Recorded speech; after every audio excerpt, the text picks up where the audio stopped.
All right, ladies and gentlemen, a very formal welcome to Kabbalah and Coffee. This is how we get the week started, with a little Kabbalah and a little coffee. So wherever you are, I hope you've got some coffee in your cup because you're about to get, as our tagline goes, Kabbalah in your cup, right? Cup in Yiddish is head. All right. Still can't get over the name of the restaurant at Tim, right over here. Donna's right here. Tim is right here. That Tim mentioned to me, restaurant in Chicago called Barbecue for the Perplexed. What a great name. What a fantastic name. Maimonides would be proud of such a naming convention. All right, so today we're talking about gelt and success and wealth. And we're going to talk about this from a uniquely mystical perspective because there's a lot of stuff out there, a lot of books out there and a lot of seminars and videos and all sorts of things to help people get wealthy, get rich. I'm going to share the mystical perspective today. We're going to get into a folly. Hopefully, I think we're going to get into this. The folly that can enter a person's mind when it comes to business, and how Kabbalah and Hasidic philosophy can help guide us away from that potential negative thought pattern. Okay, so first things first, we're going to start with one of our favorite topics, which is the mystical doctrine of the sparks. What's the mystical doctrine of the sparks? So it goes back all the way before time to a place called Tohu. According to Kabbalah, there was a realm called Tohu that preceded the realm that we exist in, which is called Tikkun. We live in the realm of Tikkun. We live in, remember that book, Men Are From Mars, Women Are From Venus? So lots of light was from Tohu. Little light is from Tikkun. I'll explain in a moment. So it says that there was a primordial world. Donna, is Sandrine by that? Is she there by the door? Can you just double check? Thanks so much. Oh, she knows. Okay, thank you so much. I thought I saw her walk by. So there was a world of Tohu, which is the world of chaos. That was a non-sustainable realm. Let me explain what was going on over there. In the language of Kabbalah, there was Riboy Ar Umiyot Kalim. There was a lot of and a little bit of vessel. So imagine you have a space. Imagine a physical example. Imagine the famous example famous because I've said it a lot. I don't know if that's famous, but whatever. One that I've said frequently is, imagine you take a paper cup, which I happen to have in front of me with tea, by the way. Imagine you take a paper cup and you take a fire hydrant, like a fire hose, and you whoosh, hey, good morning. And you spray water. I don't know if it is even water. Fire hydrants have fresh water in it. Yeah. Okay. Imagine you spray the water from the fire hose into the cup, the paper cup. So what's going to happen is not only will the cup not hold the water because there's too much water, but moreover, the cup is going to break. It's going to like bust open. It's going to, crumble. If it's a paper cup, it's going to disintegrate into many pieces and it will be completely unusable. So that's what happens when you have too much light, so to speak, in a vessel. The other classic example is, imagine a teacher is teaching a student and the ideas are way too big or way too high for the student to understand. So not only will the student not understand the ideas, on the contrary, or moreover, the student's mind will become completely confused. So imagine if Einstein would step into 5th grade science class and he would teach on his level, not on their level, but on his level. Imagine Einstein teaching his theory of general relativity to a group of 5th graders. It's not if he doesn't step it down, if he just explains it pure the way he understands it on his, incredible level. So not only are they not going to understand it, it's going to confuse them and their mind is going to be like, what just happened? It's actually going to be a painful experience. And so Kabbalah says that anytime you have too much light and too little vessel, what happens is the vessel cannot contain the light. It's too big. Moreover, the light can actually crash the vessel. That's the way it works. The light crashes the vessel and the vessel doesn't contain the light. And so it was in the world of chaos, the world of Tohu. By the way, the Torah alludes to this. The Torah says that in the beginning, hey, Matt, good morning. It says there was Tohu vavohu. There was chaos and void. Good to see you. What does that mean, chaos and void? It means it's a reference, it's an allusion to this world of chaos, the world of chaos where there was a lot of light, a little vessel, and essentially it shattered. Now, lest you think that this was a science experiment gone wrong, you see God mixing the little vials of stuff and poof, the whole thing shatters. And God's like, whoops, should have toned down the light. So you should know that God doesn't make mistakes. This was a perfectly intentional, perfectly by design. And the design was in order to facilitate what would come next. Sometimes you need to do one thing in order to do another thing. That's the way things work. Now, could God have not done the first thing before the second thing? Sure, but ultimately things also, God wanted to create a world in a way in which there is some sort of logical place to it. Therefore, it takes this logical progression. So what happens? So let's talk about the process of Tohu. So there's too much light, too little vessels. If you want to picture earthenware vessels and too much, something that shatters them and they just like explode, you can. Obviously, that's not what happened. It's not a physical understanding. It's a conceptual thing. It's a spiritual dynamic. But either way, you can picture it however you wish. Too much light, too little vessels. And what happens is that realm completely shatters. Now, the way Kabbalah explains it is that the shards of the vessels, again, not physical shards, but conceptual, spiritual shards, metaphysical shards, those shards now contain the light.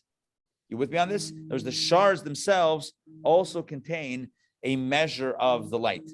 They contain a measure of the light of Tohu, the primordial light that was too big for the vessels to hold, but they're somehow saturated. Hey, Alex, great to see you. They're somehow, inside that space of vessel. So that's kind of what's going on with the leaden vessel. Now, these shards, Kabbalah says, this is all from the teachings of Kabbalah, primarily the teachings of the Arizal, Rabbi Yitzchak Luria. Anyway, these shards, which contain this incredible light, the residue, the residual effects of this incredible tohu, chaotic light. So these shards, they constitute the core backdrop of our physical reality. Now, this is called in Kabbalah, this is called the world of tikkun, the world of repair.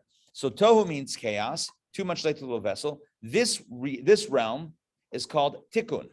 Tikkun means repair. Why repair? Very simple. Our job is to fix the vessels that broke. What that means is to seek out the shards, which could alternatively be called the sparks, the shard sparks. Seek them out because, again, they're shards that have the energy of the light, that primordial light. Seek them out and reunite them with their source.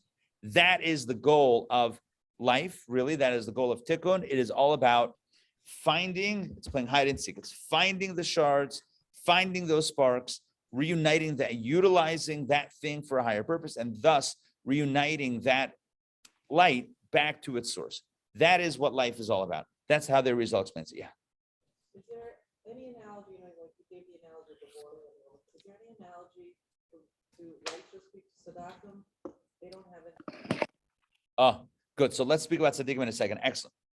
Perfect segue.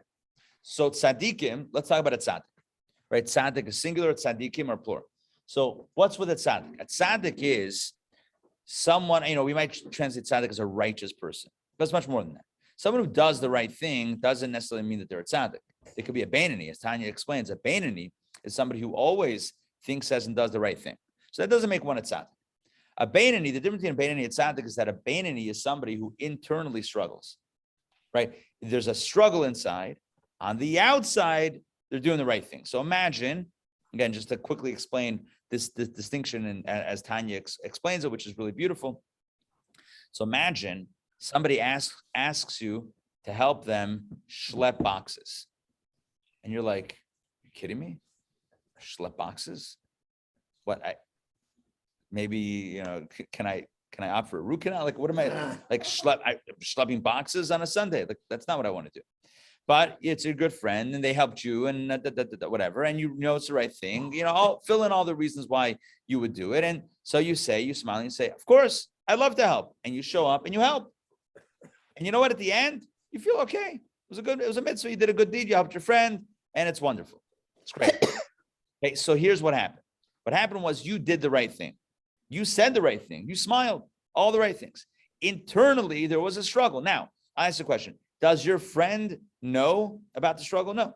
Does he even care about the fact that it was a struggle? No. The bottom line is, needed the help, you help. Now, if you help and you're grumpy the whole time, you're like, but then it's going to affect, then the effort, the action is not perfect. But assuming the action, perfect, whatever, is not all positive. But let's say the action is positive. So does it really matter that internally there was a struggle there? No, why would that matter? In fact, one could argue, so it matters to the person who struggles because they know themselves, you know yourself, right, that it was a struggle. Huh? There was guilt, that's why you did it. Right. Or you feel guilty that there was a struggle. Yeah, but so one second. Good. We were touching on a lot of very important things here. So number one, regarding the guilt, Alter Rebbe says, why are you feeling guilty? You're well, no, not only that. The fact that there's a part of you that says, I don't want to do it, is your natural animal soul that cares about itself. Who put that inside of you? You didn't do that. Don't feel guilty about that. God put that in you.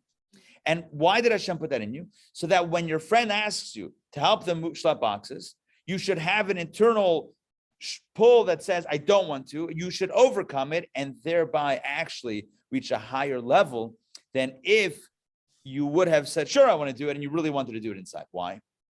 This is the other point that I wanted to get to, which actually ties in perfectly with the guilt, which should neutralize the guilt on both levels. Number one, it's not you. Number two, this is actually a good thing. So who's greater? It's hard to measure, right? The one who wanted to help schlep boxes and schlepped, or the one who didn't and did it anyway? One could argue it's the latter, the second person. Why? Because they were able to overcome a challenge. They're able to overcome their own struggle and still do the right thing. There's a lot more effort. It's a lot more beautiful. It's more meaningful. It's a growth experience. All sorts of, and there's a bunch of reasons why that might be a higher experience. Now, of course, the person who obviously wants to help and doesn't, and like is totally selfless, and that's obviously a very high level. So we can't discount that. But there is also an advantage to the struggler. This is how the Alter Rebbe explains the role, the mission, and the value, ultimately, the value of the Beinoni. I love, and if you one word to learn when you're studying Kabbalah and Hasidic philosophy is that word Beinoni. It's a great word. Beinoni literally means average. Literally means average. But in Tanya, there's nothing average about the Beinoni. There's nothing average at all. He's not so average. He's extraordinary, or she. It's not right. He or she is extraordinary because what they're doing is they are dismissing. They're dealing with the inner challenge, the inner strife, and still doing the right thing. That is immensely powerful. In fact, and Tanya explains, God derives more pleasure from the work of the Beinoni, which is work, than the work or the service of the tzaddik, to whom it comes at this point relatively easy. There's more to think about. A student. What you have two students. One student who they don't have to study at all; they get 100s on the test. The other one has to break their head to get like an 80. Right? They have to you're the teacher. You get more nachas from the kid who got the 80, straight up, because you know how hard they worked, and you appreciate that. There's more.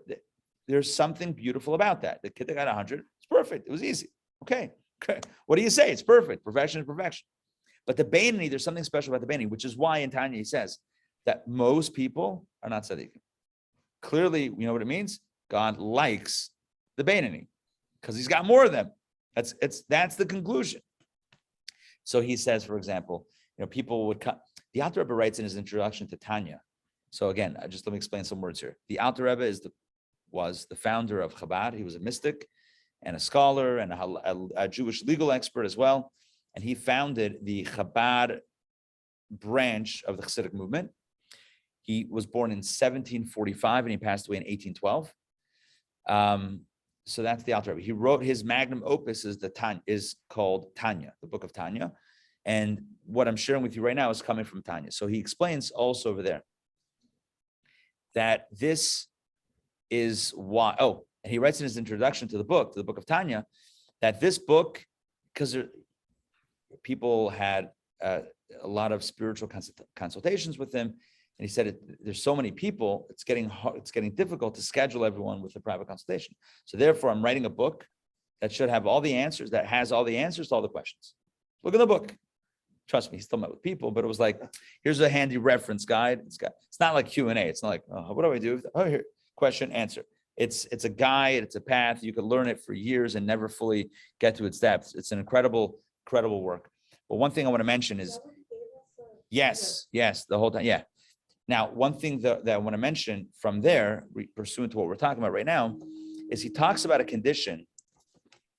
He talks about a condition where a person has been working on their, let's say their davening, their prayer, to try to focus during prayer, which is hard. I mean, if you're praying for like 30 minutes to an hour every day, so it's hard, like for the morning prayers. So it's sometimes hard to keep a focused train of thought. It's easy to get distracted, right? You find yourself like your mind suddenly wanders, and next thing you know, you're thinking about, I don't know, any sort of thing. In fact, that ties into our discussion today, which is going to speak about getting distracted by money and business and guilt and all those things.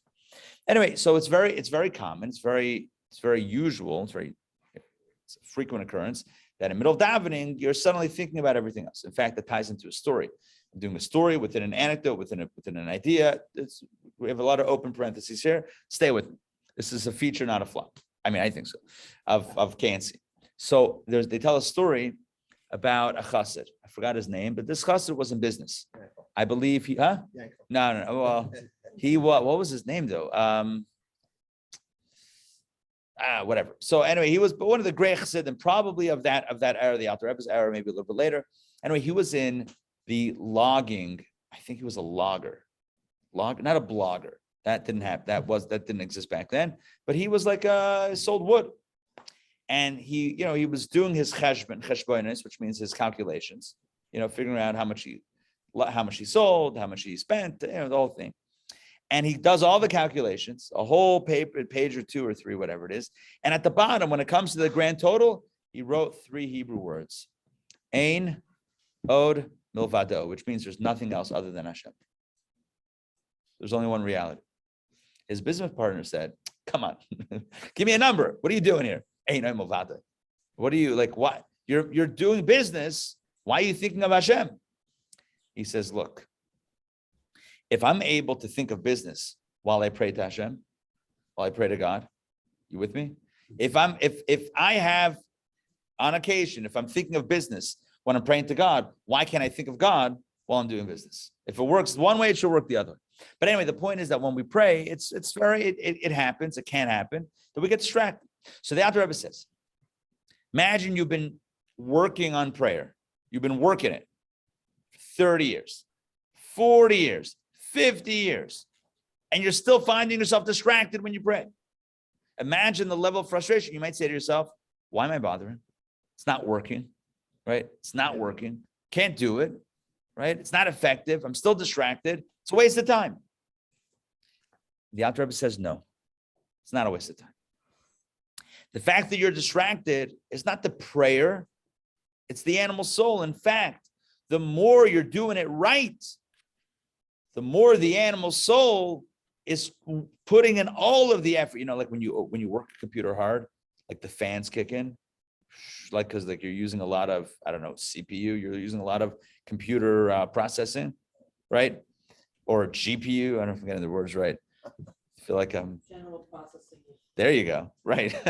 So you're using a lot of the computing power. When you're praying and when you're really working prayer, you're using a lot of energy. Guess what kicks in? The distraction kicks in. So when you feel the animal soul or whatever you want to call it inside, when you feel that the distraction kick in, it's not a sign that you're doing it wrong.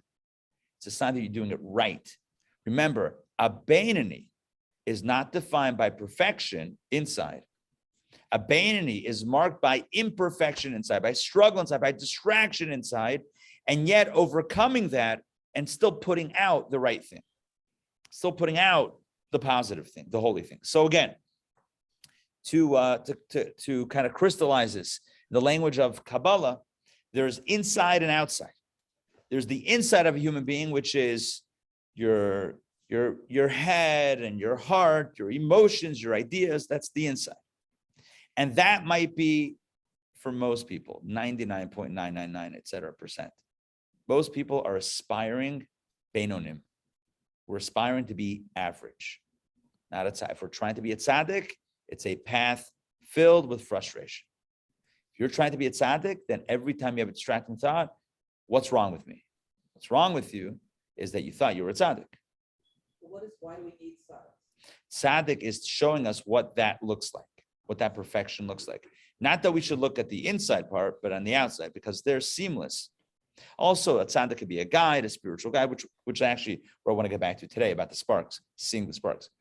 But a tzaddik serves many roles, but a tzaddik is not what we're trying to become. And that is perhaps one of the greatest mistakes. In fact, the real name of Tanya, we call it Tanya, but the real name that the Alter Rebbe called it was Sefer, which means the book, Shel of Beinonim. Sefer Shel Beinonim, book of the average person. What an average title. It's like how to be average, who would write a book called How to Be Average? That's so non-inspiring. But in the Alter Rebbe's formulation, the Alter Rebbe's concept, it's the most inspiring thing of all. It's telling us that you can be imperfect, not can be. You and I are imperfect, and yet we can still put out perfection. You don't need to be perfect inside to behave perfectly outside. And yes, we're not always going to even do the right thing, and we'll struggle and we'll fail, but we have the potential at any moment to do the right thing no matter what's going on inside. They said about Rabbi Nissan Nemanov. He was a Chabad Rabbi Chassid in France. You ever heard of him, Nissan Nemanov? He was like the previous generation. Like anyone in Paris would know. Like he was like Chabad, like he was like the dude. He was like the mashpia, the spiritual mentor of France. So Reb Nissan, they said about him that he was a Beinoni of Tanya. He was thought, speech, and action. He was holy. So I heard this from someone, Rabbi Denberg from Florida, I think Boca, Coral Springs. There's two brothers, and I think the Boca. I heard it from Denberg in Boca, Rabbi Denberg, that he was, for some reason, Rabbi Nemanov, I think, was a relative, and he used to sleep. When he was fundraising for the yeshiva in Paris, he would go to Montreal sometimes and stay by his parents' house, and he would sleep in his room. So when he got a little bit older, maybe 10, 11, and he knew some terminology, but he was still young enough that he didn't have the filter. You know, he was old enough to know and young enough not to have the proper filters. So he said to him, "Are you a Beinoni? Like they say about you, you're a Beinoni. Is that true?" So he smiled. He said, "Ask me another question." He said, "Okay, so how do you become a Beinoni?" So Rav Nissan said to him the following. He said, for 1 second, can you think, say, and do the right thing for 1 second? No matter what's going on inside, can you think? Can you just think, say, and or do the right thing for 1 moment? Sure. So great. Just keep on doing that. Just keep on doing that. Huh? Don't stop. Don't stop. In other words, a Beinoni is 1 moment at a time. So every moment, so you have a distracting thought or you have an urge to say or do something that's not so kosher. Okay, no problem. You don't judge yourself negatively. That's normal. Again, the Alter Rebbe normalizes that, what's going on the inside. It's normal. Mazel tov, your diagnosis is you're a Beinoni or you're a potential Beinoni. That's normal. So now all you need to do is make sure that doesn't manifest in negative, conscious, active thoughts, speech, or action. The difference between something that pops into your head and active thought, by the way, just to clarify, is back in the day, before ad blockers and pop-up blockers and all that stuff, you can even get browsers that have this stuff built in. You don't have to deal with distractions anymore, other than the ones that they bake in, whatever, but that's in something else. Back in the day, as you recall, back in the infancy of the World Wide Web, you would get pop-ups, right? You'd be browsing innocently and boom, something pops up. So here's the question. What do you do next? You didn't cause the pop-up. You didn't choose the pop-up. Question is, do you click for more or do you click the little Xbox right in the corner to close it? That's what the question is for us as well. Question is very simple. When the negative, destructive, whatever the negative, self-defeating, not so spiritual, not so holy thought comes to your head, what do? Do you engage or do you exit? That's the question. So the fact that it popped in your head doesn't not make you a Beinoni, it makes you normal. It makes you absolutely normal. The question is, what do you do next? A Beinoni is able to dismiss and move on and continue to shift their minds to something positive, to say the right thing, say good things, and to do good things. That's what a Beinoni is. A tzaddik is someone who never has the negative thought inside or the negative desire. Anything other than holiness, the tzaddik does not have inside. His animal soul is not active. It's either, there's two levels.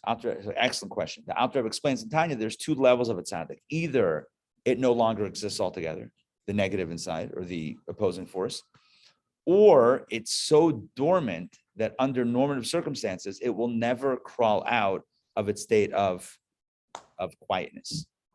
The Beinoni is someone who actively needs to suppress that because it's active inside. So the Beinoni is the wrestler. It's like there's two forces inside that are battling, and there's a constant need to suppress, subdue, conquer. You're not really conquering it, but for the moment, that the negative side. He calls it right side and left side. Right side being the holy side, left side being the not so holy side. So, but the right side conquering the left side. That's a constant battle. The tzaddik doesn't have the left side. Did he win the battle, the tzaddik, or it could be. Could be he defeated it over years. He quotes a teaching about King David, that King David said about himself that he killed his animal soul, Yetzer Hara, with fasting, after his incident with Bathsheba, whatever. So he subsequently fasted for years, and he ultimately, so there's a way to do that. Some tzaddikim are born with it, just, born with that type of different wiring inside. But again, those are very, very few. You're talking about maybe a handful in every era, in every generation. Out of the billions of people on planet Earth, maybe a handful. The vast majority of people, like you and I, have this duality inside. Now, a tzaddik not only doesn't have a struggle. Here's where I wanted to go with this today. Tzaddik not only doesn't have the struggle of the Beinoni, a tzaddik has a clarity of perception. A tzaddik has the ability to see the world and see what's really going on. A tzaddik doesn't see the outside, it sees the inside. I remember we once had a speaker over at the old Chabad building. If you remember the old building. So we had a small sanctuary and there was a fireplace. Remember the fireplace? Behind the fireplace was like a brick wall. I like it was pink at some point. At some point it was pink. Yeah, it was like a lighter shade of Pepto-Bismol pink. And then at some point, then we painted it a little blue. Right? It was the girls' room and the boys' room, whatever. Not the colors are exactly that. But before that, initially, I believe it was just brown brick. For years, it was just like this color, just like regular red, brown, whatever color that is, right? Regular color brick with, I think like a white painted fireplace area on Shabbos. I don't know if anybody remembers this. We used to put the kids davening. We had, little kids used to put them on the little fireplace. They would sit there for the end of davening for Aleinu. They would give them some candy, whatever it is. Okay, so that was the old place. I remember we once had a lecture. Rabbi Shlomo Yaffe, still around, still lecturing. He's very proficient in halacha, Jewish law, in Kabbalah, mysticism, in secular law, comparative law, but he also has a bit of a scientific background as well. Anyway, he spoke about a scientific truth, which is amazing. I'm just attributing it to him because I remember his visual. He said, look at this wall. And he pointed to the bricks. He said, it looks pretty solid, right? Touch it, feel solid. He said, you should know that based on science and physics and what we know about how things work, there's more empty space than solid space with that wall. In fact, the fact that it's solid is itself something that science has to try to figure out how that makes sense. Because the majority of that wall that seems solid, impenetrable, is actually empty space. The vast majority. In fact, if you reduce the entire universe, I believe, into the core matter, not the empty space, I believe it could fit, the size could fit in the palm of a hand. It would be incredibly heavy, obviously, right? But the density, but it could fit. It's relatively, what's really solid is relatively small. But we don't see that. We see a wall and we see something solid. We don't see the empty space. I'm using that as an analogy. We see the outside. We don't see the inside. We see the physical. We don't see the spiritual. A tzaddik sees the spiritual. A tzaddik sees. There was once a group of college students that went to have a private meeting with the Lubavitcher Rebbe in Crown Heights. I believe it was facilitated by Rabbi Moshe Feller, the Chabad emissary, the head Chabad rabbi of the state of Minnesota. He was an American boy who became a shliach back in the day, decades ago, and he just has the most amazing stories. You know, the Russian Chassidim from the old country, they had a certain way, but the Americans, like the new guard, very fun. Rabbi Feller, he's a riot. This guy, he's older now, but he is just absolutely hysterical. He brings these guys, his probably men and women, boys and girls, young college students, to visit to a weekend, a Shabbos, whatever it was, and then have a meeting, a private meeting with the Rebbe. So, you have a bunch of young people, and the Rebbe's like the 1960s or 70s, and open forum, open Q&A for a few minutes. So one of these students asked the following question. He said, Rebbe, they say about you that you can perform miracles. Is that true? Rabbi Feller was like, don't ask a Rebbe that. Who asked a Rebbe, can you do miracles? It's like, you don't ask that straight up. Who does that? Well, this guy did. So he's feeling embarrassed because he's like responsible for this group. Like when you're responsible now, you're on the hook for it. You didn't ask it, but it's your guys. Anyway, so this guy asked a direct question to the Rebbe. Can you perform? They say about you that you perform miracles. Is that true? So here's exactly what the Rebbe answered. Not word for word, but exact concept. He said, everything that exists, everything that happens here has a spiritual origin.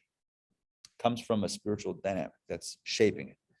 If you can modify something there in the source, it will modify automatically the way it's manifest below. That was his answer. I'll let you decide what he was really saying. Huh? No. Answer is yes.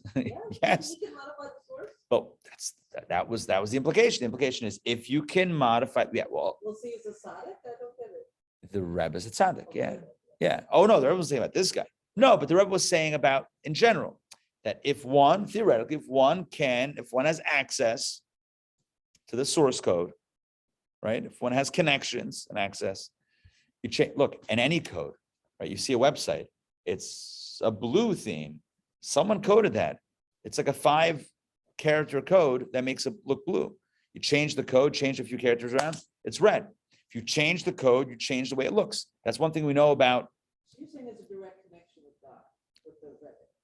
It's really not about, is it about a tzaddik? Yeah, it might be. Sure. Yeah, a tzaddik is able to see things that the average person cannot see. Not that you can, but we get distracted by the outside. Yeah, we can all modify. That's why we pray. We pray to create modification. A tzaddik has some more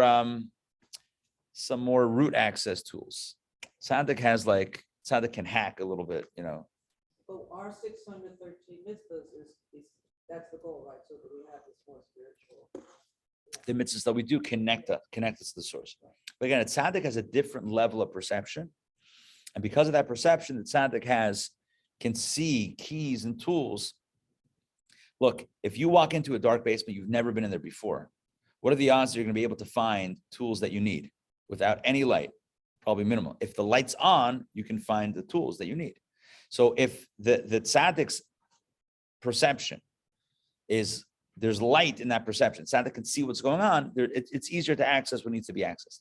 Anyway, it's really the class today is not about miracles as much as it is about seeing things, seeing reality for what it is. You and I look at the wall and we see the wall. A tzaddik sees not the empty space.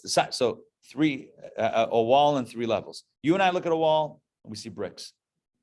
A scientist sees empty space and whatever they call it, whatever the scientific name for that is. A tzaddik, that's a scientist, a physicist. A tzaddik sees divine energy. Story that I've told before. is that the Alter Rebbe, shortly before his passing in 1812, fleeing from Napoleon and the French army, who wanted to capture him for various reasons. So the Alter Rebbe, right before his passing, asked his son, they were by a table or by a stender, by a lectern made out of wood. He said, "What do you see?" The son said, "I see the table or the lectern." And the father said, "I don't see that at all. I see the word of God. I see the Dvar Hashem. I see the energy, the spiritual energy." That was before his passing. Right. Yeah. You might also say then that tzaddik does not see the person; he sees the soul. Correct. Tzaddik sees past the outside of the body and into a soul, 100%. That's why a tzaddik can help guide a person to where their purpose in life is, because the tzaddik can see the soul and can see the sparks, getting back to how I started today's class, the sparks, right? The shattered shards of Tohu that are in the world, and know that this soul is meant to interact with those sparks that are in such a place, and a tzaddik can help guide a person to that place. So in fact, it says in Hayom Yom, in one of the daily entries of the Rebbe's, the Rebbe composed a daily insight calendar, one insight for each day of the Jewish calendar. And I forget which day it is on the Jewish calendar, but one of the days the entry is that a tzaddik has exactly this point. A tzaddik has the ability to see exactly where they need to go and where others need to go, like physically, like where one. And for the rest of us, we rely on signs. Without the clear vision, we rely on indications, a message here, a circumstance there, a thought, an opportunity there. Things kind of move around, and before you know it, it's like, wait, I feel like I'm being pointed in this direction. And when that happens, we trust that Hashem is actually guiding us, because we're not tzaddikim, and because we don't have that immediate, the light's not immediately on. We have to feel, and please God, we're feeling the right, God puts the right, things in our path, so we feel our way to the proper destination. So a tzaddik sees the spark, sees where those shards are. They have the light, huh? So the Rebbe was definitely a tzaddik contact. Look, the Rebbe literally sent thousands of people. Yeah, the story of, you read the stories of the Rebbe, and it's like a drop in the bucket. The Rebbe literally sent out thousands of shluchim. You go here, you go there. My father-in-law, it's like Leah's dad. The parents, he wrote in. So they had been in Detroit and then Miami, and then they were back in New York. They had a few things that wasn't really the right fit. He had a few options. And one of them was Johannesburg, South Africa. So he wrote a zettel. Zettel is Yiddish for note. He wrote a note in asking the Rebbe for guidance, where he should go on shluchos. And he put it was like 5 different options. The last one he put Johannesburg. Why? Because Johannesburg, it's like other side of the world. It's 1982 or 84 or 83, somewhere like the early 80s. Johannesburg. What did he lose in Johannesburg? He's from Kfar Chabad, Israel. His wife was from Montreal. He's going to go to Johannesburg. Gave it in to the secretary. They gave it to the Rebbe. He got it back. Johannesburg was circled. Going to Johannesburg. That's it. He's been there ever since. The Rebbe literally sent people around the world. So a tzaddik sees things. Tzaddik sees things. And also the thing you would say to people. Always the right thing. Always. You watch. This is gonna happen, but do this and. You read the stories. We have the weekly story printout. You could go to GEM, Jewish Educational Media, and look at the website there. The stories are it's countless stories. So GEM, an organization, Chabad organization, media organization in New York. Media is the wrong word, but their mission is to preserve the Rebbe's audio and video. Part of that is a number of years ago, they took on the task to document stories. It's a good tour. It's a soul trip.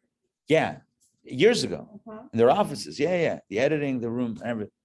It's like the stories are endless of people that the Rebbe guided in a way, and even by dollars, momentary encounter, 3 seconds, a question and answer, and like a clarity that's unbelievable. That obviously comes from a vision.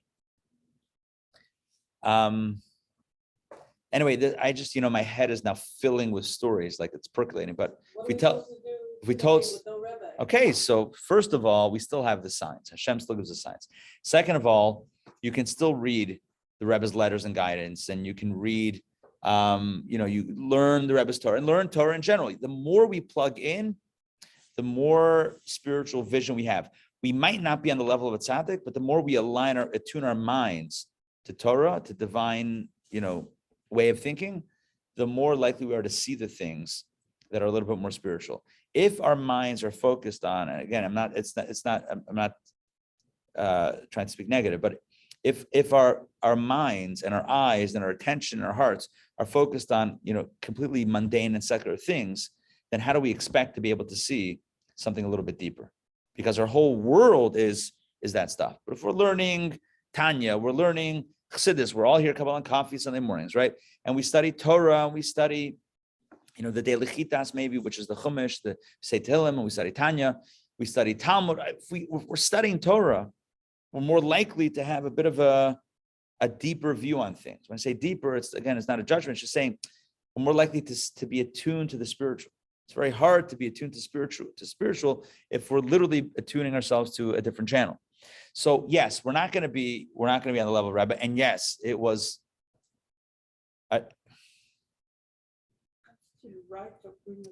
Write and bring a letter. We believe that there's still a power. A tzaddik still has the ability to figure out a way how to answer from the other side.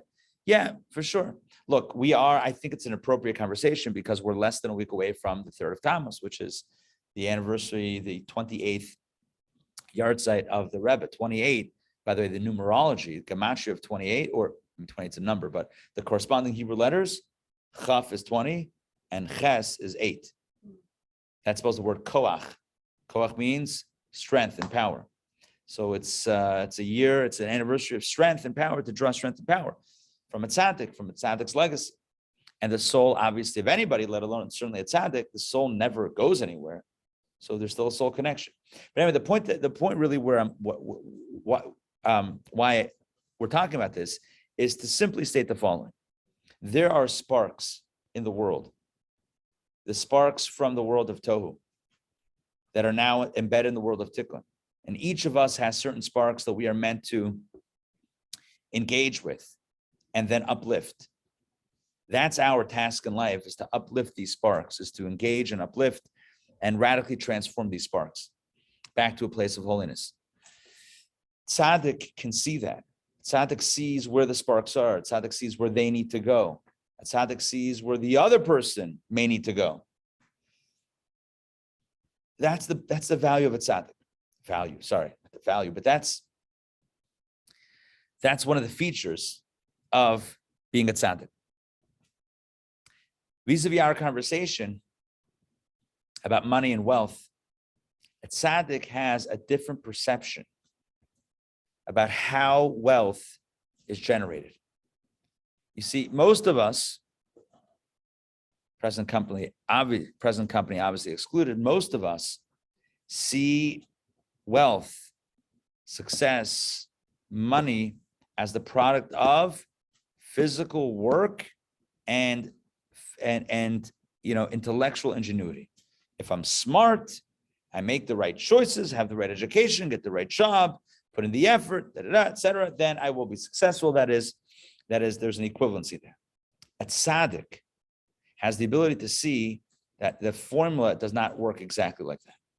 Tzaddik sees that the gelt, the money, the success, right, the wealth is not a product created by the physical effort, but it's a completely spiritual blessing. I always think, just me, influence of Hollywood, and somebody mentioned it earlier today, I think also, The Matrix. I think you mentioned Matrix, right? So I always think of like seeing the physical and then seeing the matrix, the code, seeing the spiritual. It's not seeing the other side of it, seeing the spiritual code. So we see the wall, we see the money, we see the job, putting in the hours, equaling a paycheck. But tzaddik sees that that's not the equation. Tzaddik sees that the money, the success, is not something that was born of physical effort, but rather is the end result of a very extensive spiritual continuum that begins in the source of God. It's spiritually coded into the fabric of the universe. And then on the last leg of the journey, it assumes, imagine like the spiritual light, and then it gets encased by a physical container. That last leg of the journey, final leg of the journey, a blip on the larger journey radar, is what our work does. Our work doesn't generate the wealth, it just encapsulates it. It encapsulates the blessing of wealth to make it tangible, to make us be able to hold on to it. Because otherwise, it would just be ethereal light that we can't grab light. Unless maybe you're a tzaddik. You can't live off of light. You live off of food, which you get through money, which you get through your job. But the job doesn't create the wealth. It encapsulates it in a way that we can hold on to it. Does that make sense? That is the way a tzaddik sees reality. And the reason why I say that is because that's exactly what our chapter is going to do. It's our chapter written by a Rebbe, written by the fifth Chabad Rebbe, Rabbi Shalom Dovber Schneerson, who was certainly a tzaddik, somebody who could see this reality and say that, chevra, which is peoples, folks, you do not create money through the job. What happens is you are giving it a coding, a material coding that you can then enjoy or behold or see or touch, because without that, you can't touch it. It's too ethereal. You're giving it the coding, but you're not creating the core, you're giving it the coding. It's like I'm thinking of, I don't know, a chocolate-covered marshmallow. You need the marshmallow, otherwise you just have chocolate. You with me on this? Terrible example. Anyway, whatever it is. They're both good, right? They're both standalone. What are we talking about here? Eat the marshmallow plain, it's fine. Fine, okay, bad example. But it's like, I don't know how you give an example for light covered in garment, but that's exactly what it is. I guess the only other parallel is the soul and the body, where the body is literally a glove to the soul. So again, we can look at the outside. That's normal. We see a wall, we see a body, right? We see money, we see a job. But Kabbalah says you have to know this. Remember, you know the shopping carts they have at like the supermarkets that look like a car for the kids, right? It's got like a shopping cart, but then it has like, I don't know, it's got a steering wheel. And the kids are turning the steering wheel. Woohoo, they're turning it. And you're like, oh no. And then like you pretend like they're driving. Kind of like that. It's kind of like that. Not exactly.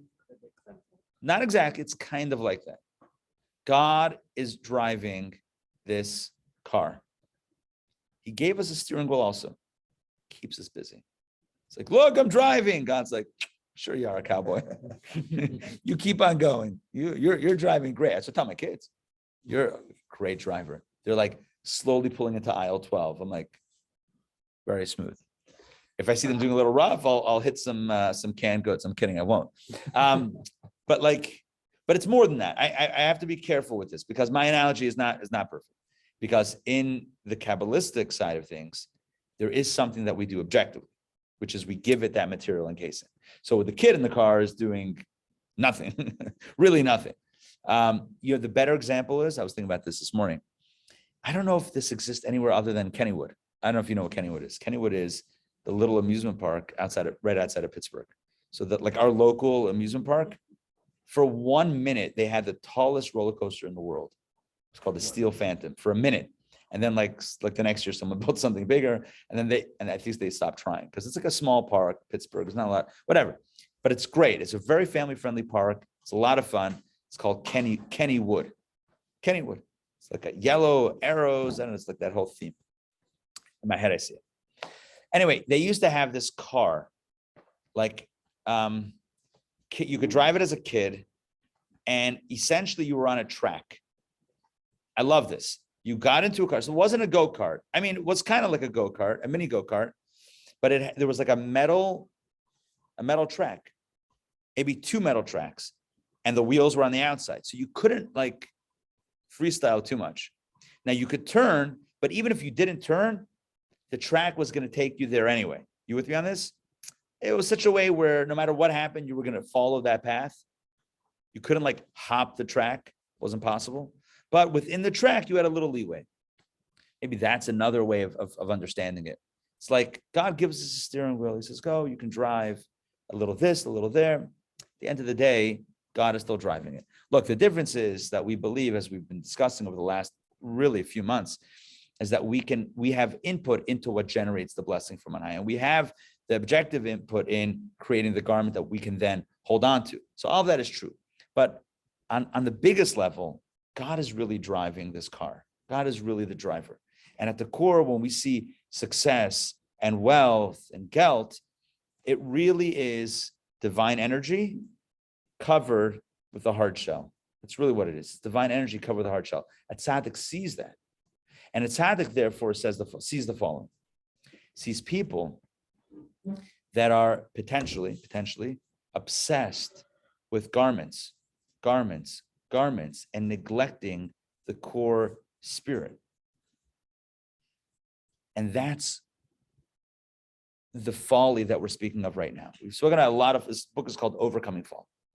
And overcoming folly, really, another way of saying that is understanding the errors, the errors of perception, conception, of the calculations that we make, the errors in that, and trying to correct that. So we might say, I want it, so therefore I should have it. No, that's not necessarily correct. I'm just going through some that we've discussed from the beginning of the book.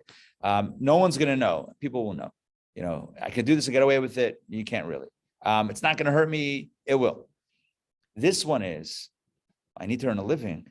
I have to therefore invest all my time, all my effort, all my brain space, and my heart into earning a living.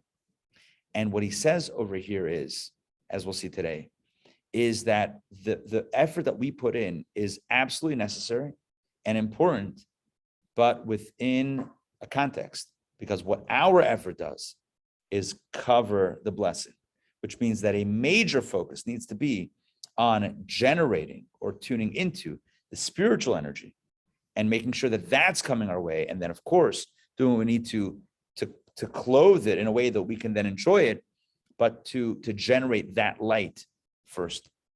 Okay, so with that being said, let's jump into the text, because there's a lot to read inside, and it's very straightforward and it's very beautiful. Yeah, pass those around.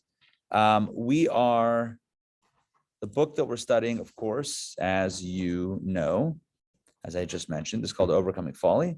And we are in chapter 2 of Discourse 25, which is page 352. I'm going to share my screen for everyone online and also for myself, because it makes it easier for me to read. And let's jump in. So in chapter 1, which we explored last week, we spoke about the blessing and the garment. The blessing is the divine light, and the garment is the outside. It's kind of like the wall, right? There's like the space or whatever it is, and then there's the wall that you see, or the soul and the body. There's the blessing, the spiritual blessing, the spiritual energy, spiritual light, and then the outside garment. Now let's go. Chapter 2. These garments, back inside, the garments of nature, accord with his divine will and purpose. In other words, the garments of nature are not an aberration or not an abrogation of what God wants. God is not like, oh man, garments, phooey. No, garments are part of the plan. It's God's will and God's purpose. Those are very strong words. God wanted it, and it achieves a purpose. Why? Let's continue. As it arose in his will to create a physical universe. In other words, this is exactly what he wants. This is not a mistake. It's not a flaw. It's a feature. God wanted that this space, our space, be a physical space, which means that all the light needs to have a physical material encasing. Take your marshmallow, dip it in chocolate. Again, terrible example, but just the imagery. You take the light, you dip it in a garment.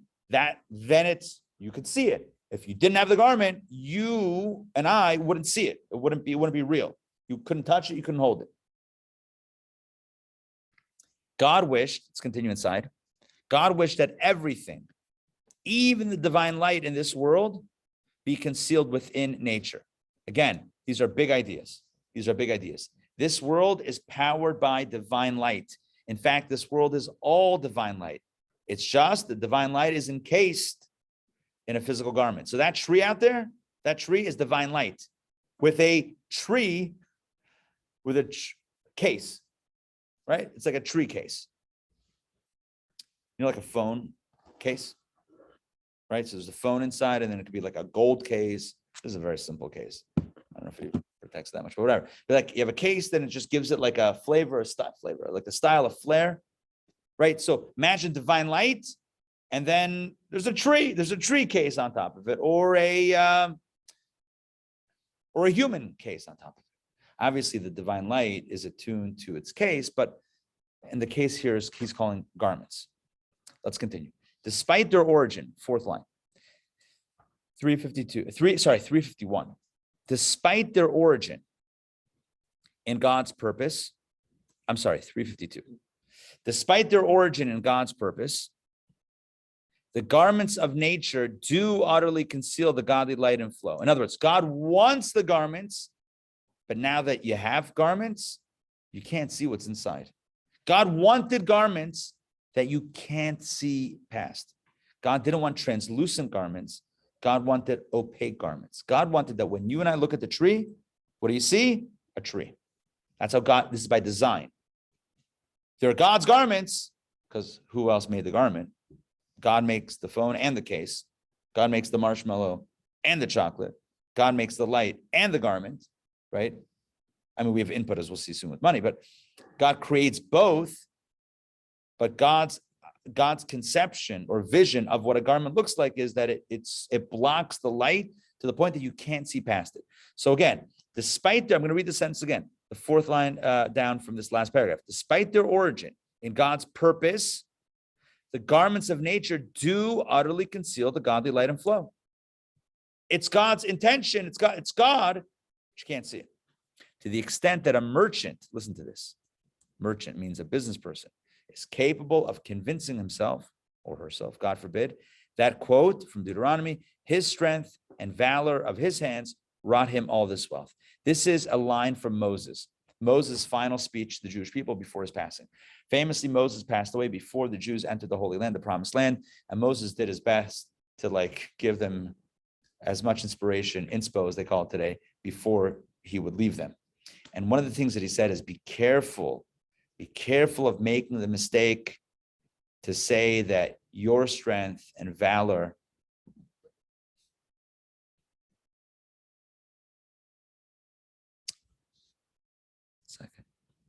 it's a paraphrase. Yeah, it's a paraphrase. In the original, it's not his strength, it's my strength. Moses is saying, don't say, quote, my strength and my valor and the valor of my hands created all my wealth. He's paraphrasing it here to speak about a third person. And it doesn't matter. I'm just comparing the source to how it appears here. Although it's a quote, it's in quotation marks, it's not a verbatim quote. Basically, Moses says this is a mistake. If you go into the land of Israel, promised land, he tells his people, right? Tells that generation, you're going to go into the promised land and God is going to bless you. Please don't make the mistake to think that you did that. Remember where you came from, slaves in Egypt. Remember this 40-year journey, manna from heaven, water from a rock. Remember that clouds of glory protected you. Remember this. Even when you go into Israel and you work and you're successful, remember that God is giving you the ability to do everything. God is giving you the blessing. It's coming from God. Yes, you're doing something, but you didn't create the wealth. You didn't create the light.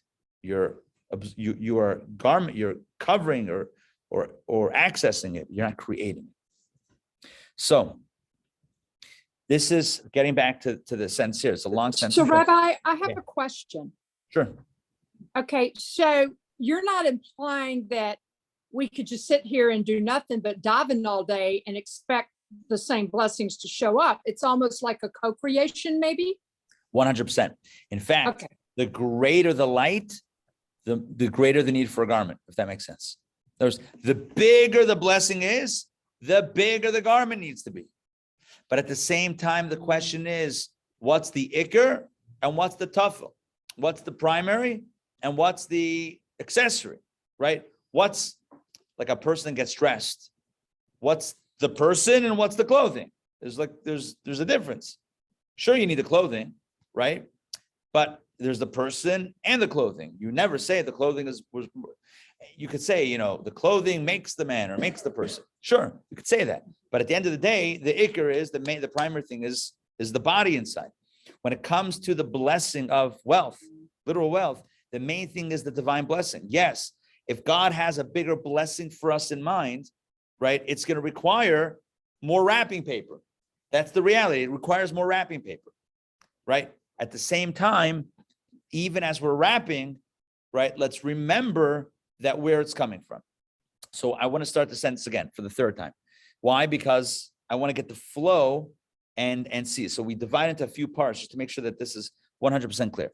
Despite their origin in God's purpose, the garments of nature do utterly conceal the godly light and flow, to the extent that a merchant is capable, not intended, not ideal, but is capable of convincing himself, God forbid, that his strength and valor of his hands wrought him. It's more than wrought him, created all this wealth, created, and that his cleverness stood him in good stead in conducting his business. Now, I was comparing the translation yesterday to the original. It's not a great translation, basically saying that it was his cleverness that basically created his wealth, right? That how am I wealthy? It's because I'm so smart, that's why I'm wealthy. Completely forgetting about the blessing inside. He is convinced, again, this is the folly. He is convinced that he followed the natural paths to wealth, 354, and success, and selected the most reasonable for himself. In other words, I did everything myself. He bought shrewdly and he sold advantageously, and his superior wits brought him profit. Again, this is the kid who's like, I'm such a good driver because I got into aisle 12 in Grover, right? Again, it's not exact. It's not exact because in the case of the shopping cart, the child doesn't have to do anything. The parent's steering. When it comes to the gelt, when it comes to wealth, there is a necessary function that we do, because what God sends, you can't cash in the bank. You can't cash that in. God sends a blessing and it's light. You have to convert it, right? This is where the blockchain comes in. I'm kidding. You have to convert it. Just say blockchain. Everyone's like, oh, that guy knows what he's talking about, right? You have to convert it from the energy to something tangible. That's where the work comes in, right? The bigger the blessing, the more you're gonna have to figure out, the appropriate garment. So this is not dismissing the importance of work, the necessity of work. It's not dismissing the result of work. On the contrary, it's saying that all that is necessary in a context of a blessing, of manifesting and materializing an otherwise spiritual blessing. But here's the deal. If you take a bunch of clothes and bunch them together, you don't have a person. If you take a bunch of clothes, like a whole pile of shirts and jackets and pants and shoes, and clump them together, don't have a person. You still need a person inside that you then clothe. You need the blessing to then put the garment around and then grab it and hold on to it. That's how Gelt is manifest. This is coming from, again, going back to how I started today's class, from someone who sees the process, not from the outside in, from the inside out. Someone who sees the light and then who sees the garment and who says, chevra, right? Chevra, meaning folks, this is what's good. Here's the score, right? There's light, there's garment. Don't get too carried away with the garment. The truth is, he says, let's continue, that these garments of nature, now hold on. By divine design, it looks like the garments are the whole thing. By divine design, you look at the outside, the wall looks solid, the tree looks real. That's by design, and that's the purpose. It's the way it's supposed to look. But we also need to know the truth, because after all, we are Kabbalists. We're studying Kabbalah. The truth is that these garments of nature are no more than mere garments. They're just garments. You know what that means, mere garments? They're not the primary. They're just the garments. It's the outside. The blessing, in this case, we're talking about wealth. The blessing comes from on high, through the garment, but not from the garment proper. God forbid. I love that line. The blessing comes through the garment, but not from the garment. The work itself doesn't generate the wealth.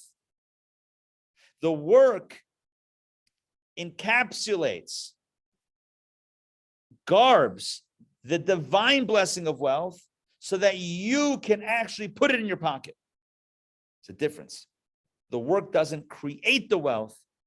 It puts a handle on it that you can then utilize. And he gives an example of food, crops, agriculture, an agricultural example. Although crops grow by virtue of the sun and moon, as the Torah states in Deuteronomy, from the delightful fruits of the crops of the sun and delightful fruits of the yield of the moon. In other words, like sunlight produces this, and the moon with the time, I don't know. I'm not, but it's this. The moon is advantageous for certain other foods or fruits or vegetables, whatever. The point is that when somebody asks, so how how does a peach tree grow? Oh, soil, water, and sun. Where's God? Right. So although crops go by virtue of the sun and the moon, yet they are only agents for the blessing, and do not determine whether or not to give their radiance. Well, he's talking about sun and moon. All right, let me get away from my tree for a second. What he's saying is the sun and the moon are facilitators. Let's just use the sun for a second. The sunlight helps this tree grow. Yeah. So the sun made it grow. What's the sun? The sun is merely a tool, an agent of God through which growth is facilitated. Does that make sense? For a physical crop to grow, you need physical sunlight, and that's where the sun comes in. The sun doesn't create its own light.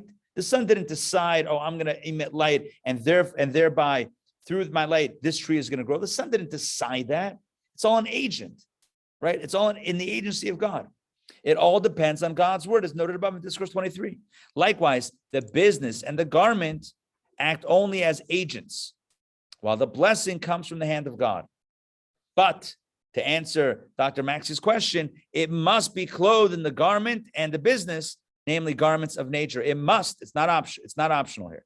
You cannot sit back with folded arms and say, God, hook me up with your blessing. It must manifest through the garment, because without the garment, it's not optional. It must be clothed in the garment, because if it's not clothed in the garment, guess what? It's light. Good luck cashing light. Imagine you go to the bank and say, I'd like to deposit this check. Where's the check? You have to be a tzaddik to see it. They'll say, thank you very much. We are done here. If you want to cash God's check, you need to put a garment around it. However, that should give a little perspective on what's what's primary, and what's secondary. And here we go. It follows. I love this insight. He's very, very practical. It follows that too much emphasis and concentration on the garment is unnecessary. Look at that. Overindulgence. He doesn't use that word. I'm using it. Too much emphasis, too much concentration on the garment is overkill. For the garment is not the primary factor, rather his beneficence, God's blessing, which comes through the garment. Again, it's God's light of success, the wealth, the code of wealth that needs a garment. Great. The bigger the blessing, the code, the source of the blessing, the more garments you need, sure. But remember, it's only coming through that, not from the garment. Hence, it is crucial, look what he says, that man, again, not gender specific, that human beings pray to God, who is the master of all wealth. Prayer is not optional in this worldview. Prayer is not like, well, I have all the money. My job is great. Baruch Hashem, successful. I'm making lots of money. I'm working very hard. I'm a very smart person, very smart business person. Great. I have all this money. You know what? I'm going to thank God and pray. Yeah, God, thank you very much. I'm going to pray when I have time. He says that would be missing the point. Not only missing the point, that would be like missing the primary. That's like, a bunch of clothes and no person. It's crucial that man pray to he who is the master of all wealth, i.e. God. Once let's just finish this, that man direct his steps in the path of Torah and mitzvot. So again, he covers prayer, Torah study, and doing mitzvot, that he may be worthy of God's blessing and bestowal of chesed.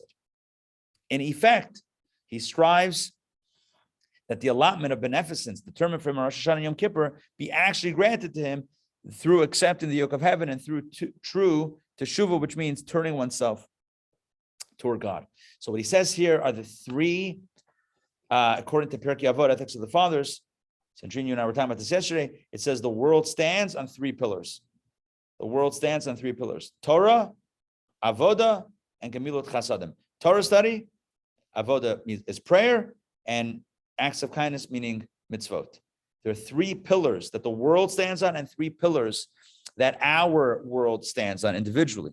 And that is Torah study, prayer, and doing mitzvot.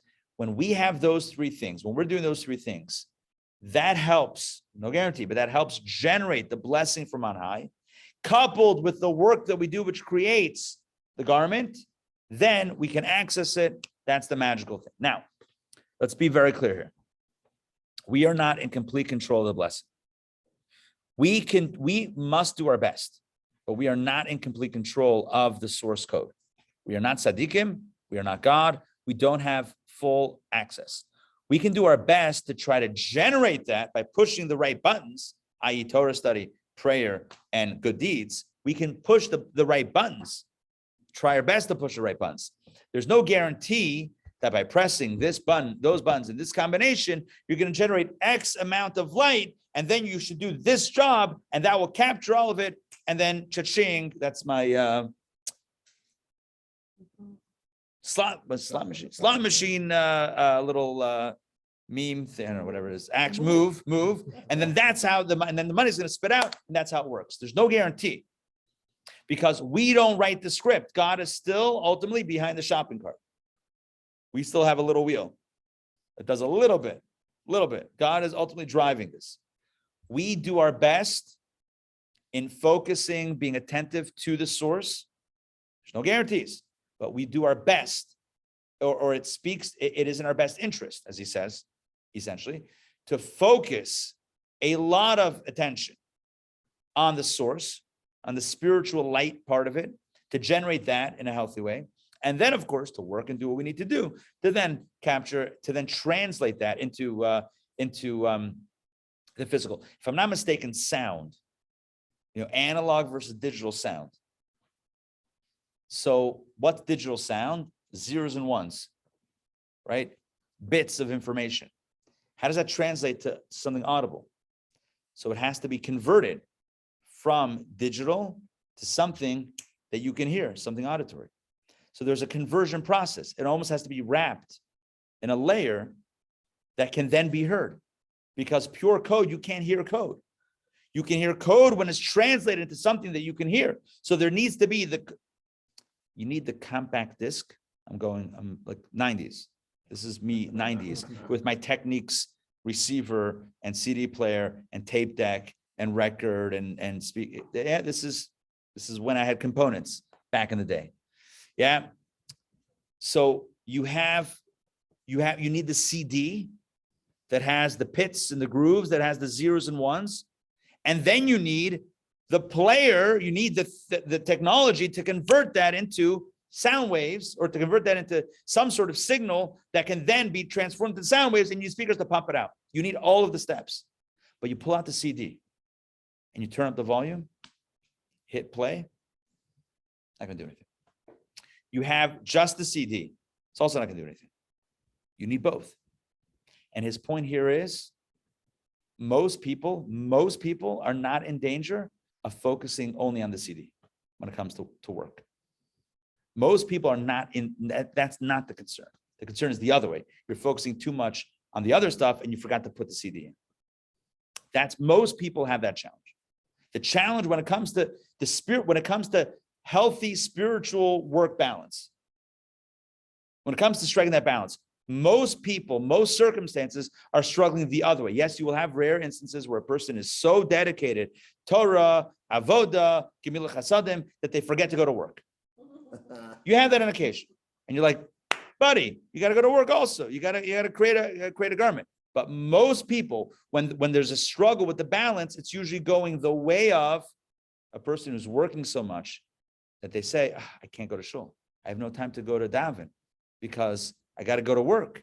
How can I go to morning services at 6, 7, 8 a.m. or whatever it is? I got to get to work on time because I got to make money. And he's like, do you hear what you're saying? I can't put the CD in because I'm worried about pressing all the buttons. Why are you pressing buttons if you don't have a CD inside? You with me on this? That's the framing. That's the framing of this. But let's read it inside because he says it much more articulately than I can. Let's read this inside. His acceptance and the yoke, sorry, let me say that again. His acceptance of the yoke, that's an expression of like embracing God in his life. And his tshuva, his commitment to be on board with God, are not for the aim that God bestow upon him, the allotment of beneficence that he is due. In other words, he doesn't do it as a trick. Like, God, I'll say I love you if you hook me up with the blessing for Geld. It's not so, it's not a manipulation.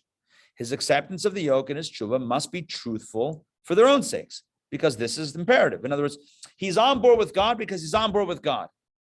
So he will be strong in his observance of Torah and mitzvot throughout the year, offering his prayers at the appointed times with earnest intention, and will also implore for his needs. And he's going to ask for what he wants and davening. He will study Torah with regularity. He's describing a person, by the way, right now. I'm kind of reading this quickly, but I really don't want to. He's describing a person who gets it, a person who understands. You got to go to work. You got to have an education. You got to have a job. You got to put in the effort. You got to think about business. You got to make a plan, all that stuff. Not one word of saying anything otherwise. All of that, yes, yes, yes, yes, yes. But no one has a problem with that. No one's struggling with that. When I say struggling, no one doesn't know that. That's the one thing you tell a kid before preschool, is that you're going to go to the best preschool, go to the best school, so you get the best education, get the best diploma, so you get the best job and make a lot of money. That we know. That path we know. That's called the American dream.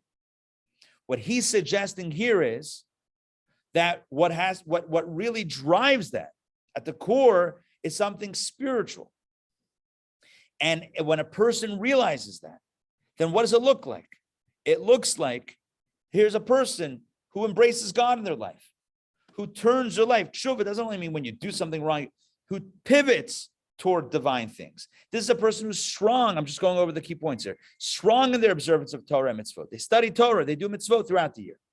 They offer prayers at the right times with earnest intention and asking for their needs. This person will study Torah with regularity, and that's a key word over there. Regularity doesn't mean when I have some time, I'll study. It means I have set times. You have a set time to go to work every day? Sure, of course. Great. How about Torah? How about Torah? Set times. Permitting no interference. You know what no interference means? It's a very strong word there. You know what no interference means? No interference. It means that, I have something that came up. No, you don't. The previous Rabbi, the son of the author here, Rabbi Rashad, so the previous Rabbi, Yosef Yitzchak Schneerson, he once, I remember that I studied this actually when I was 13. I was in Morristown, 1992. I was in Morristown for a YSB, Yeshiva Summer Program. It's still going on today. It's bar mitzvah age program for Chabad kids. Manny Schusterman is going next week to YSB. It's called YSB, Yeshiva Summer Program in Morristown. Morristown is great. It's like fresh air. It's built on a former monastery. It's called the Rabbinical College of America. It's like isolated. It's great.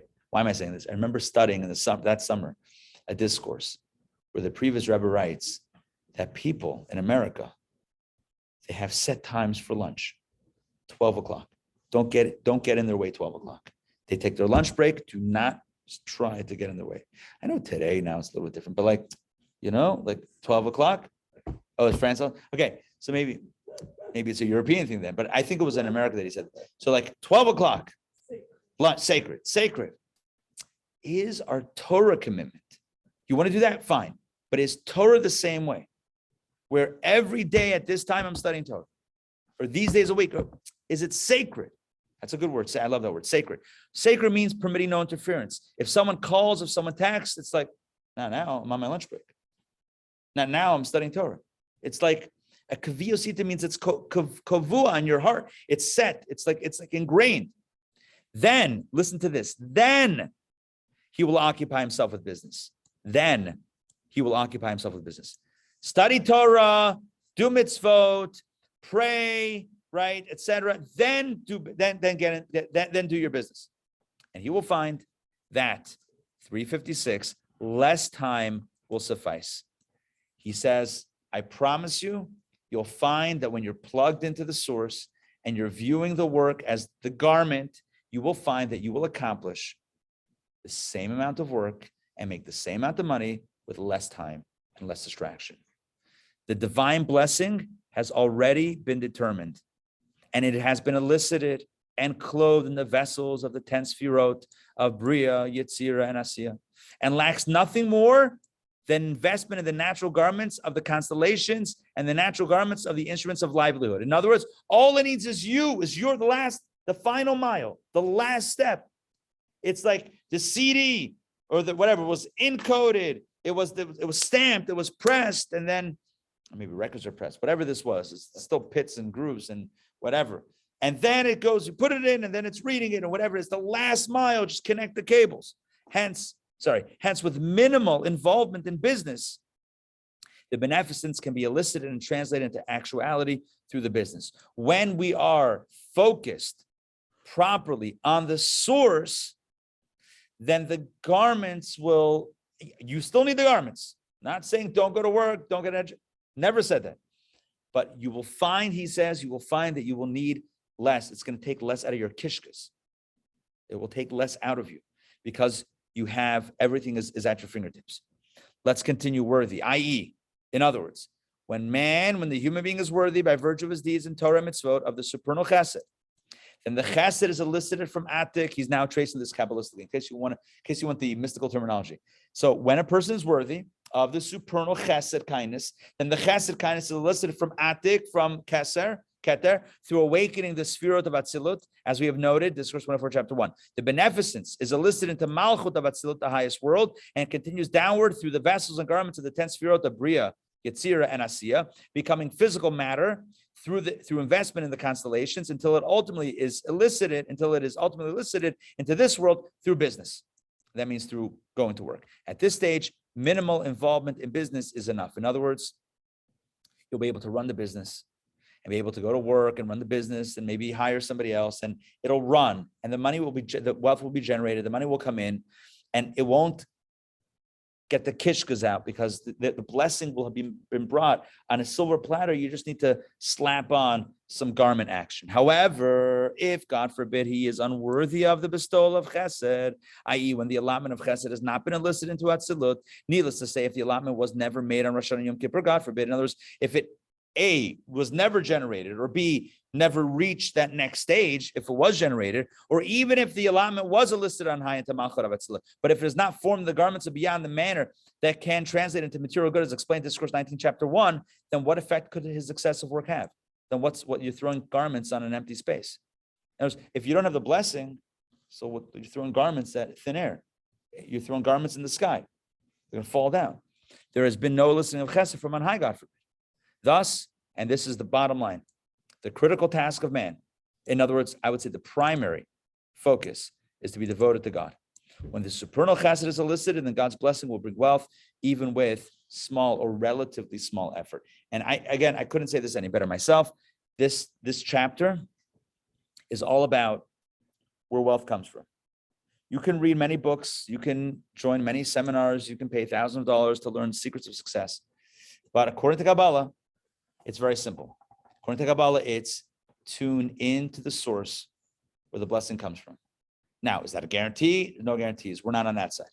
But we can do our best to tune into the source and to draw from there the blessings. And then the work that we do is necessary, and it makes the blessings manifest. But it's not creating wealth through the vessels, it's garbing the blessing of wealth in the vessels. And there's two totally different things. The more knowledge is power, the more you know this, the more you know the spiritual construct. That's why we spent probably 3 or 4 months on the spiritual construct.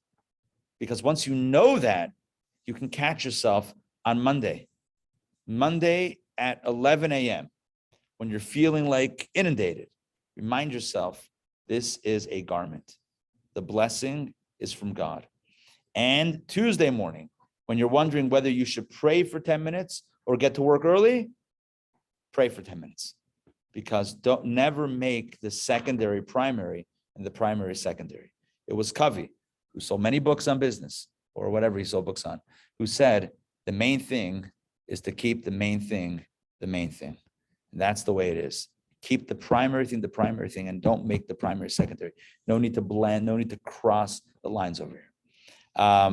We'll formally close it out, then we'll schmooze more because I'm running a little late. I want to thank everybody for joining me this morning for Kabbalah Coffee. I hope you found this illuminating. By the way, I wish we could continue to the next chapter right away, because it's perfect continuation. He talks about prayer, because that's a major piece of this. Prayer is a major piece. But nonetheless, next time we will pick it up from chapter number 3. It's great to see everybody. Dr. Maxey, Dr. David, Fran, Mariana, great to see you. Great to see you on the move. Linda, Adam, Toba, Richard, it's great to see you guys. A reminder for those that can join us today at 5 p.m., actually right here in this space. It's gonna be hot outside, 92 degrees. We're gonna do it inside. We'll make the food outside, but we'll have it inside. The IJA summer, pleasure, Linda. IJA summer barbecue bash with the Sollish family. Join myself, Leah, and the kids for a fantastic summer barbecue. We have just on the menu, according to my memory, we have pulled barbecue beef sliders, we have burgers, we have hot dogs, we have vegetarian options, Beyond Meat and vegetarian dogs as well. We have salads, we have corn on the cob, we have coleslaw, we have pasta stuff, watermelon, ice cream. The list goes on. But more than the food, we'll have the people. So if you can join, we'd love to see you. It'll be fabulous to get together. All right. Hope you're doing well, everybody. Take care, guys. You think you will have class next Sunday? Next week is 4th of July weekend. Yes. Yeah. Huh? So I have another challenge. I will likely be in New York next weekend, Well, so you won't be here which for I'll Saturday, which I'll or talk you're about. Sunday morning. Leaving Sunday morning. Yeah. All right. Well, let's close it out officially. We'll see you guys. Shavua Tov. Have a wonderful week. Thanks for joining. See you guys soon. Take care, everybody.